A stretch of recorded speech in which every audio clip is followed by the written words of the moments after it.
মানে আপনি প্রথম কোথায় আপনি মডেলিং দেখার থেকে আগ্রহটা জাগলো? AP house supermodel of the year থেকে।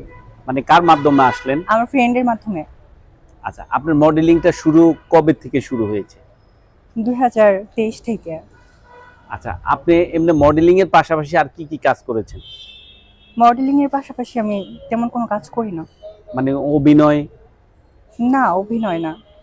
আচ্ছা মানে এরকম আমি কিছুই করি নাই, জাস্ট র্যাম্প শো, ফটোশুট, মানে এগুলোই।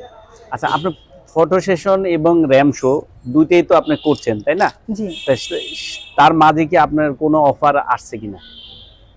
অফার আসে, বাট মানে আমি চাই যে নিজেকে মানে আরেকটু ভালো করি, তারপরে আর কি। মানে আমরা তো আজকে দেখলাম যে সবার র্যাম্পের মাঝামাঝি আপনার র্যাম্পটা অন্যদের চেয়ে একটু আলাদা হয়েছে, তাহলে আপনি পারছেন না কিভাবে, কে বললো? না, আমার নিজের মনে হয় যে মানে আমি একটু কম পারি আর কি, তার জন্য।